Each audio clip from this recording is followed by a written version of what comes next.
धनगर समाजाला एसटी प्रवर्गातून आरक्षण मिळवण्याच्या मागणीसाठी मराठवाडा मुक्ती संग्राम दिनापासून जालन्यामध्ये धनगर नेते दीपक बोराडे यांचं आमरण उपोषण सुरू आहे। खरं तर आज त्यांच्या आमरण उपोषणाचा चौथा दिवस आणि पहिल्यापेक्षा त्यांची तब्येत काहीशी खालवलेली आपल्या या ठिकाणी पाहायला मिळते। तर तत्पूर्वी आपण जर पाहिलं तर काल मध्यरात्री जालन्यामध्ये मुसळधार पाऊस झाला आणि त्यांचं जे आंदोलन स्थळ आहे, उपोषण स्थळ आहे, ते अशा प्रकारे उद्ध्वस्त झालेलं आपल्याला पाहायला मिळतं। पूर्णपणे मंडप खाली पडलेले या ठिकाणी हे काम मंडपाचं काम करणं सुरू आहे। तर दुसरीकडे दीपक बोराडे यांचं आमरण उपोषण या परिस्थितीत देखील या ठिकाणी सुरू आहे। एका झाडाखाली त्यांनी याच ठिकाणी उपोषण जे चालू आहे ते चालू ठेवलेलं आहे। दीपक भाऊ, खरं तर चौथा दिवस एक तब्येत बी खालवते आणि काल मध्यरात्री अशा प्रकारचं नुकसान या ठिकाणी उपोषण स्थळावर झाले, तरी देखील तुमचा निर्धार कायम आहे? आता isakal.com आहे देशातील नंबर 1 ची मराठी न्यूज वेबसाईट।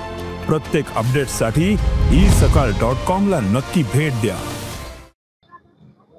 आम्ही शेतकऱ्यांचे लेकर आहोत आणि या आसमानी सुलतानी संकटांना तोंड देण्यामध्ये आम्ही पक्के आहोत।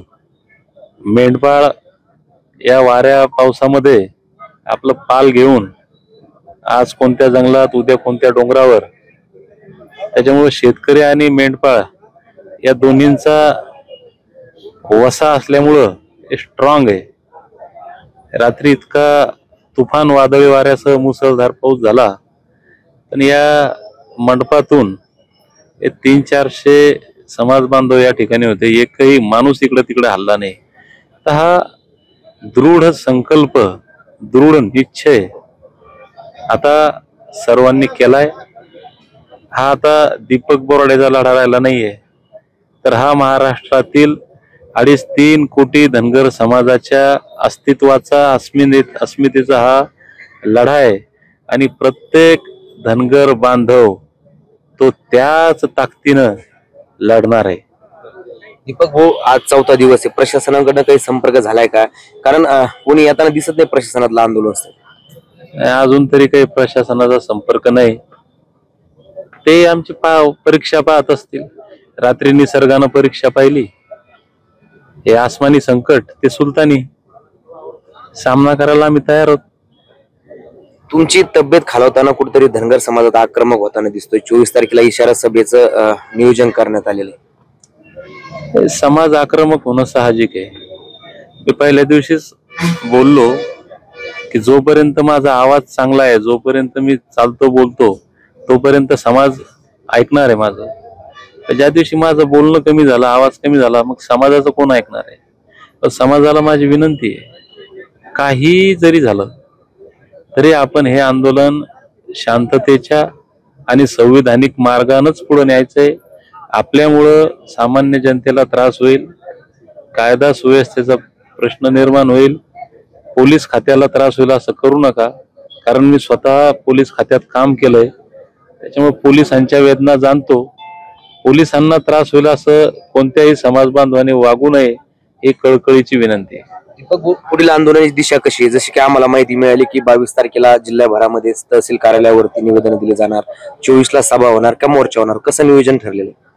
22 तारखेला राज्यभरातून मुख्यमंत्र्यांना निवेदन जाणार आहे, प्रत्येक तहसील जिल्ह्यातून।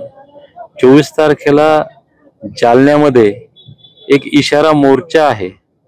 म्हणजे 24 तारखेच्या जालन्याच्या मोर्चात सरकारची काय भूमिका आहे ते पाहायचं। नाहीतर 24 तारखेला मी माझं शेवटचं संबोधन या महाराष्ट्र जनतेला करणार आहे आणि मग जनता आणि सरकार।